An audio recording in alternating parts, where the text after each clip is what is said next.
Shalom kekasih Kristus, Tuhan sangat menghargai otoritas karena dialah yang menciptakannya. Kemudian Tuhan mendelegasikan prinsip wewenangnya kepada manusia untuk menjaga ketertiban di dunia. Pendengar yang dikasihi Tuhan, melalui renungan melekat dalam Tuhan pada hari ini, saya ingin mengajak kita semua untuk memahami bagaimana bersikap terhadap otoritas dalam keluarga. Mari kita berdoa. Tuhan, terima kasih buat kesempatan yang indah pada hari ini di mana Engkau terus mengisi hati dan pikiran kami dengan kebenaran firman-Mu. Biarlah kami memiliki satu sikap yang baik dan benar sesuai dengan kebenaran firman Tuhan. Maka dari itu Tuhan, berfirmanlah melalui hamba-Mu agar firman yang disampaikan dalam renungan ini menjadi isi hati-Mu dan memberikan satu pencerahan, bahkan memotivasi iman percaya kami untuk semakin sungguh-sungguh di dalam Engkau. Tuhan, terima kasih buat kesempatan ini Tuhan. Maka dari itu kami mau menyiapkan hati dan pikiran kami, biarlah firman Tuhan yang disampaikan jatuh di tanah hati kami yang baik, sehingga firman itu mengalami pertumbuhan dan menghasilkan buah-buah yang menyenangkan Engkau.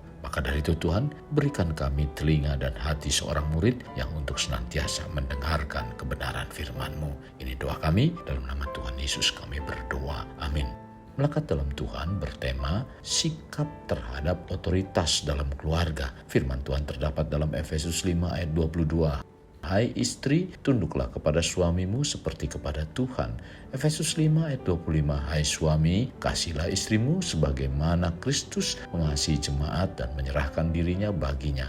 Maliaki 4 ayat 6. Maka ia akan membuat hati bapa-bapa berbalik kepada anak-anaknya dan hati anak-anaknya kepada bapa-bapa, supaya jangan aku datang memukul bumi sehingga musnah. Para pendengar yang dikasihi Tuhan Yesus, kalau kita berbicara otoritas, tetap merupakan sistem tingkah laku sosial yang resmi dan sangat penting bagi Tuhan.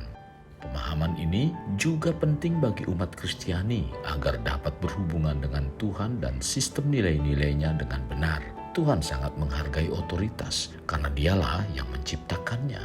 Alkitab mengatakan bahwa semua otoritas berasal dan bersumber dari Tuhan. Dia adalah sumber otoritas mutlak di alam semesta. Kemudian dia mendelegasikan prinsip wewenangnya kepada umat manusia untuk menjaga ketertiban di dunia. Firman Tuhan mengatakan bahwa pengikut Kristus harus patuh pada hukum dan pemerintahan sekuler. Karena menurut kitab suci, otoritas sekuler dimaksudkan untuk menjadi pelayan Tuhan demi kebaikan kita, tercatat dalam Roma 13 ayat 4. Pendengar, otoritas harus dipahami oleh setiap orang Kristen karena otoritas merupakan dasar keseluruhan hubungan kita dengan Kristus. Otoritas berarti hak untuk memerintah dan menegakkan ketaatan. Ketika kita menerima Yesus Kristus sebagai Tuhan kita, itu berarti Yesus Kristus menjadi bos atau otoritas atas seluruh kehidup kita. Lukas 6 ayat 46.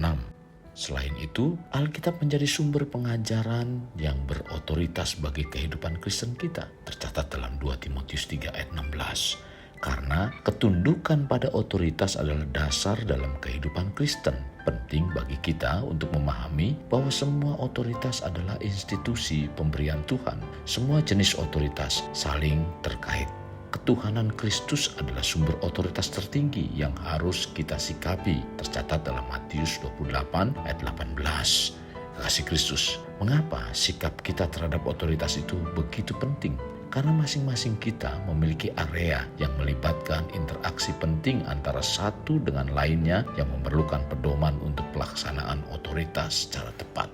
Otoritas dapat disamakan dengan listrik, kekuatan yang sama yang digunakan untuk memberdayakan masyarakat yang memiliki potensi untuk menghancurkannya jika tidak diatur dan diikuti kepada tujuan yang benar.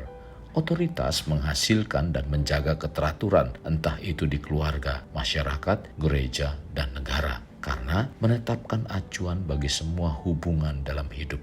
Ketika seorang berfungsi sesuai dengan otoritasnya, dia tahu di mana dia seharusnya berada dan apa yang dimaksudkan untuk dia lakukan berdasarkan otoritas yang telah diberikan kepadanya. Ketika kita memahami tujuan otoritas, hendaknya kita perlu menghormati, bekerja sama dengan orang-orang lain, karena orang lain dapat memberi dari apa yang kurang dalam diri kita, dan kita dapat memberi dari apa yang kurang pada orang lain. Kekasih, mengapa sikap kita terhadap otoritas itu penting? Karena otoritaslah yang melepaskan wewenang dan kuasa. Dengan memahami peran otoritas dalam setiap bidang kehidupan dapat memberikan kita kesempatan untuk melaksanakan potensi penuh dari otoritas pribadi kita. Kekasih Kristus, sikap terhadap otoritas penting. Yang pertama adalah keluarga. Karena area pertama yang ditetapkan Allah di bumi bukan agama atau gereja dan juga bukan negara. Keluarga merupakan bidang otoritas yang paling penting karena memberikan kontribusi kepada semua bidang otoritas lainnya. Karena dalam keluarga dapat memberi pemeran serta masa depan dalam gereja. Mengapa keluarga? Karena melalui keluarga masa depan masyarakat, negara, dan gereja dapat dibangkitkan dan dilatih, bahkan dapat juga terjadi kehancuran. Itulah sebabnya kualitas para pemimpin di semua bidang tergantung apa yang dihasilkan keluarga. Jadi, apa yang dihasilkan oleh setiap keluarga akan menentukan jenis masyarakat yang akan kita miliki. Mengapa otoritas benar-benar dibutuhkan dalam keluarga? Karena otoritas diperlukan dalam keluarga untuk keteraturan, untuk menghasilkan yang maksimal, untuk keamanan, kebebasan, dan identitas. Ketika Allah menciptakan manusia, Ia memulai dengan seorang pria, Adam, yang tubuhnya dibentuk oleh Allah dari tanah dan yang roh serta jiwanya diambil dari Allah sendiri, sebagaimana tertulis dalam Kejadian 2 ayat 7. Laki-laki diciptakan pertama kali, tetapi saat manusia diciptakan tidak dimaksudkan untuk hidup dalam perasingan untuk memenuhi otoritasnya sendiri, melainkan untuk melakukan dalam kerjasama dengan wanita yang merupakan berasal dari diri pria tersebut. Itulah sebabnya wanita disebut rekan pemimpin yang bekerja berdampingan dengan pria untuk mencapai tujuan Allah, sebagaimana yang ditetapkan Allah bagi mereka berdua waktu awal diciptakan. Tercatat dalam Kejadian 2 ayat 18, ayat 21-23. Kekasih Kristus, Allah mengeluarkan perempuan itu dari bagian tubuh laki-laki karena sang penerima harus sama persis dengan sang pemberi atau sumbernya. Kita harus menyadari bahwa manusia dibentuk oleh Allah baik laki-laki maupun perempuan. Allah benar-benar menciptakan mereka menggunakan cara yang berbeda. Alkitab mengatakan bahwa manusia, yaitu Adam, itu dibentuk dari debu tanah, artinya tumol. Pengertiannya seperti seorang penjunan membentuk tanah liat. Namun saat Allah menciptakan perempuan menggunakan kata med, artinya menjadikan, tercatat dalam Kejadian 2 ayat 22. Dalam bahasa Ibrani artinya membangun.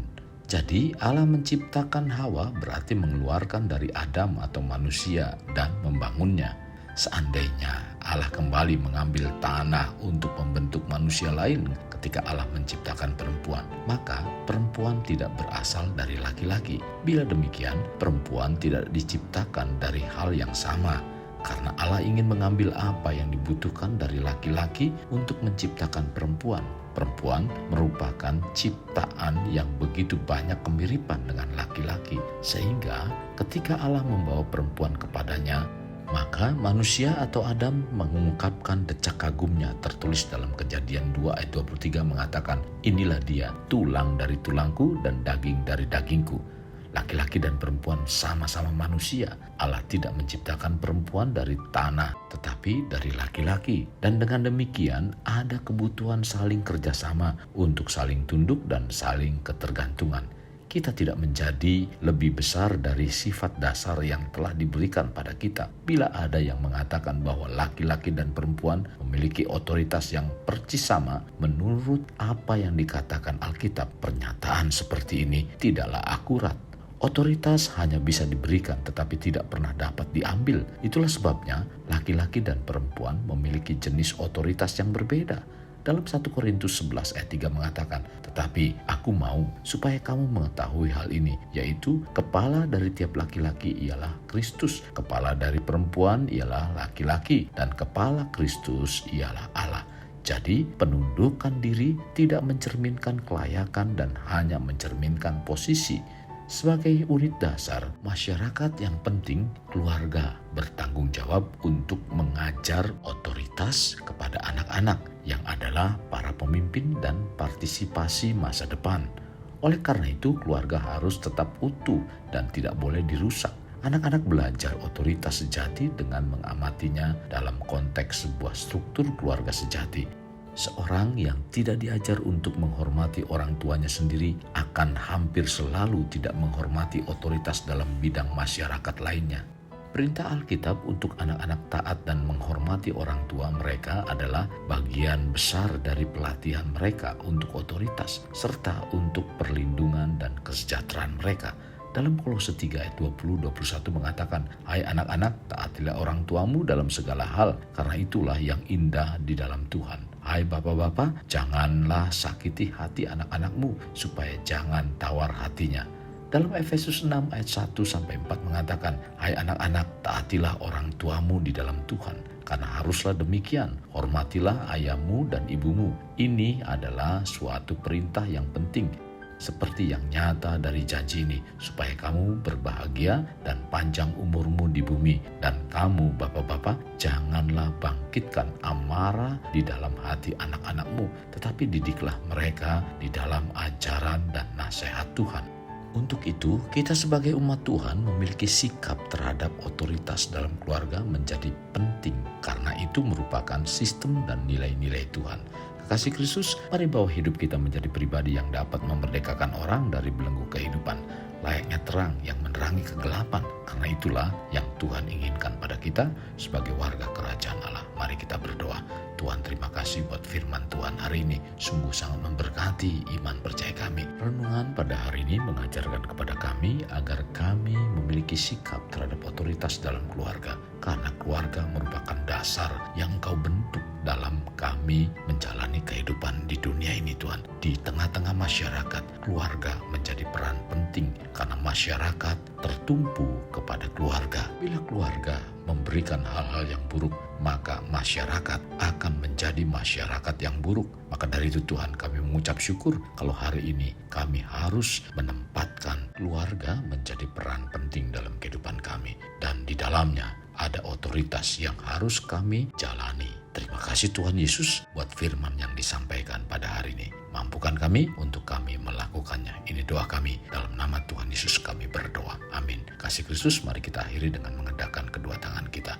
Terimalah anugerah berkat dari Allah Bapa, kasih sayang daripada Yesus Kristus, dan persekutuan dengan Roh Kudus yang memberkati, melindungi, dan menyinari engkau dengan wajah-Nya, serta memberi engkau kasih karunia di mana Tuhan menghadapkan wajah-Nya kepadamu dan memberi engkau damai sejahtera. Tuhan juga mencurahkan berkat secara rohani, berkat secara jasmani, dan berkat secara ekonomi, di mana berkat Abraham, berkat Ishak, berkat Yakub dicurahkan dan dilimpahkan dari saat sekarang sampai Maranatha tiba, dalam nama Tuhan Yesus. Amin. Sampai jumpa di renungan berikutnya. Tuhan Yesus memberkati.